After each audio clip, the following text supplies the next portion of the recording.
Hi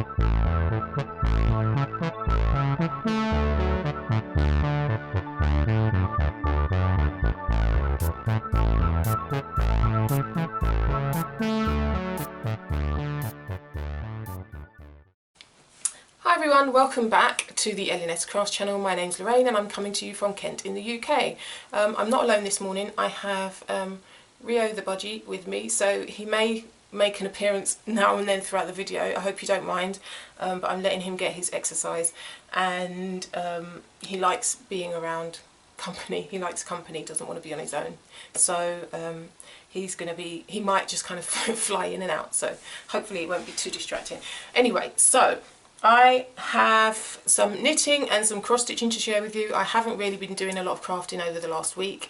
I've been pretty much in lazy mode and just wanting to catch up on my TV, really, my programs. So I've not done a whole heap of crafting, but what I have done is some knitting and some crocheting. So I will start by showing you the knitting. So I have a finished object, and that is the what are they called? Bavarian socks. I don't know what I've done with the pattern. Bavarian diamond socks. So I showed you these last time round. In my last video I had been working on these. I've just started them. I used the Craft House Magic yarn in the colour Walking on Sunshine, and it's the same yarn that I used for the Gaverny hat. Anyway, so this is what they look like. I'm really pleased with how they turned out. These are a DK weight. This is DK weight yarn. The pattern is a free pattern on Love Crafts, and I will try and remember to link it in the description box below the video. But yeah, essentially I've finished this. I do have the label actually for the yarn.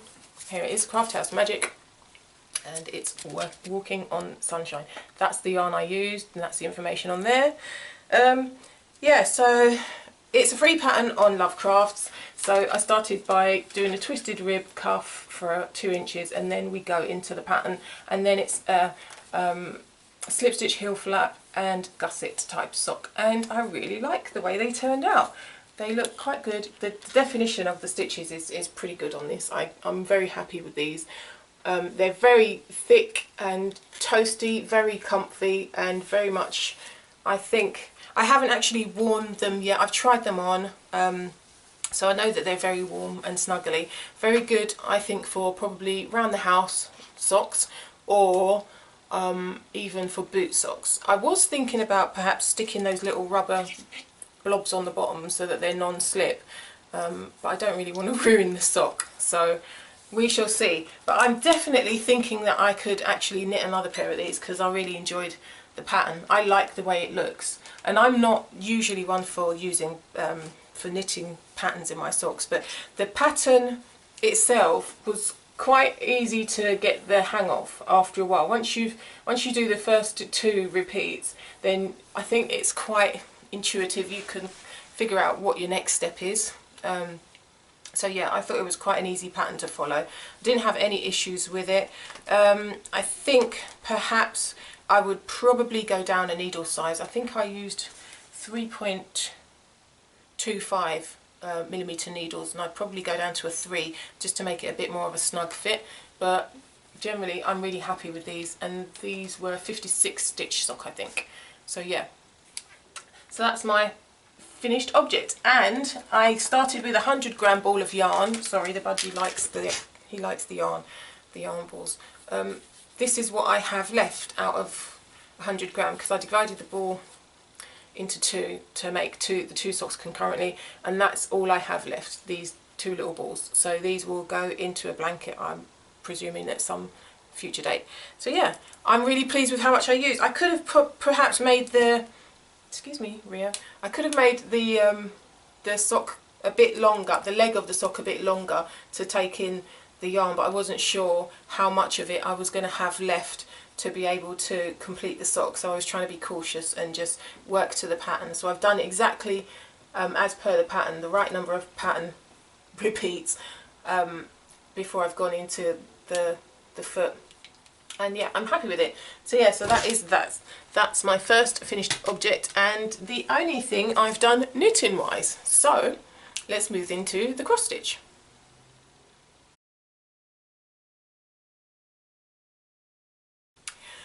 So let's see, where do I start?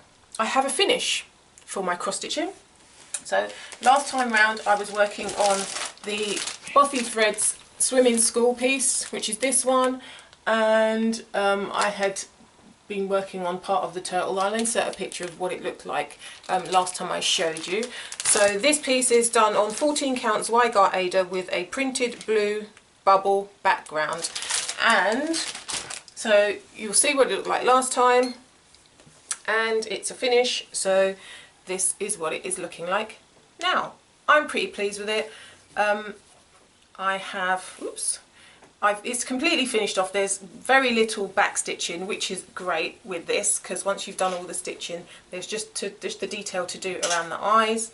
Let me just see if I can hold that with us. Hopefully that's easier to see. So there is very little back stitching around the eyes and the mouth. I think I've got some French knots to do, but I'm not sure where, and I haven't done those.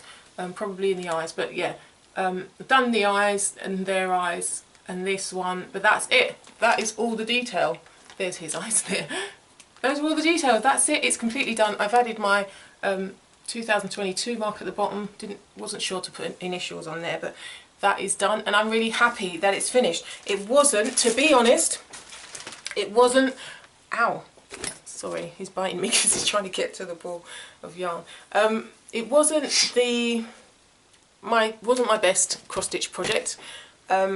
I found that I kept making mistakes in my counting. Possibly, I'm not sure why that is, but there aren't very many colours in it as well, and that's another thing that I found for me myself. I realised that I get less enjoyment out of a project if it doesn't have a variety of colours in. So the fact that this didn't have that many colours did kind of have an effect on me when I was trying to finish it. Yeah, I made a mistake on the stitching, on the counting at quite a lot on this piece. I made quite a lot of counting mistakes on this, and I had to do a lot of ripping back, which was rather annoying, and I'm not sure if it was just the frame of mind I was in or what. I'm not sure why I made so many mistakes, but I'm glad I finished it, and quite frankly I don't have any intentions of doing this chart again. So I am planning to do a giveaway. There are some threads left in the packet here, so my intention is to give this away to one of you if you're interested in doing this piece. I don't think it is a horrible design, or I don't think there's anything wrong with the design at all. There's no errors on the chart from what I can tell. It's just for some reason I didn't get as much enjoyment out of it as I felt I would. So if I can pass it on to someone who will enjoy it, then I would be happy with that. So if you guys are interested in taking this chart off my hands, there are, like I said, there are some threads left over, probably not enough to complete the design, but if you can find, because there's threads in there, you should be able to find colours that are similar in your stash to be able to complete it. So I think that will be fine. But this is what I'm giving away. If you're interested in doing this chart and taking it off my hands, then use the word turtle in your comment. Leave a comment including the word turtle, and I will select a winner to send this to. So yeah, so that is my finished object. I have been working a little bit more on the Tiki Beach sunset piece. So let's see if I can get a picture. So this is what Tiki Beach sunset looks like. That's the one I've been working on. I'll insert a picture of what it looked like last time around. And this is what it is looking like now. So last time I was on a diagonal, I was doing blocks, diagonal blocks, but whilst I've been working on this, I've found that I've got so into it, I just keep wanting to complete the page. So I'm working towards a page finish here, and I'm trying to complete downwards. I've worked across a bit. I tend to be going in lots of different directions with this, but now I'm thinking that I want to just start from here and just work downwards so I can complete the page, because I've only got that line left to do. Hopefully you can see that there. And that will be a page finished done. And I'm really enjoying this. I'm really enjoying stitching on the 18 count fabric. So I think going forwards this is probably going to be my preferred choice. I did want to try a 20 count on a different design, but I'm going to see how I get on with this first. I do enjoy it because I don't have to use my magnifier for this, as I said in my last video, and I can see the design, I can see the holes quite clearly, and I'm really happy with how it's turning out. I think the coverage is really good for me. I do have some thread colours that I need to purchase because I haven't purchased a whole thread pack for this. So I do have some colours that I need to buy to fill in some of the gaps in here. But I'm really pleased with how it is coming along, and I can't wait to... I'm thinking about whether once I completed the page, whether I go over here and do this. That's my intention, is to go over here and do this next page so that I can see the design working its way down. That is my plan of action. But yeah, so this is worked on 18 count Easy Guide Aida, and I'm stitching 2 over 1. And that is where I'm at. I'm really happy with that. So the last piece I have worked on is the Life is an Open Book design, which is a design by Aimee Stewart. I think this one that I just showed you, Tiki Sunset, is by Aimee Stewart. Yeah, I seem to have a thing about Aimee Stewart designs. So yeah, so the next one is Life is an Open Book London. I'll try and insert a picture of what it looks like, what the finished design looks like, and what it looked like last time. And I've worked a little bit on this, and this is where I am now. So I've worked this section really. I haven't done a whole heap on this. I've worked this section here, and I'm trying to get into some kind of organised mode where I'm doing my blocks again, because just like with the other one, I've just been like, oh, I want to see what this looks like, because this is going to be a page finish here, and I'm working towards trying to just finish that page. So I keep going to up here and go down, and then going, oh well, I've got 3 whole blocks to do along here, and then changing my mind. I keep switching and changing whether I'm going to do park in 10 blocks or to just go straight down and finish that way. But yeah, I keep changing my mind. I'm flitting all over the place, but I have been making progress, so that's a bonus. And I've just literally done this section here since the last video.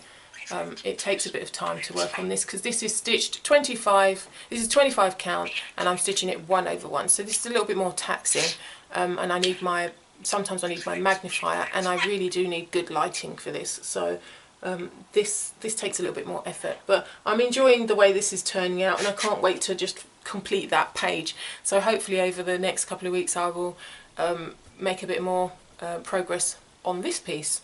So yeah, so that's what it looks like. So those are all the projects I've worked on in the last couple of weeks, guys, so I don't really have anything else to share with you. I did get some stitchy kindness from the lovely Gail, Gail Phillips.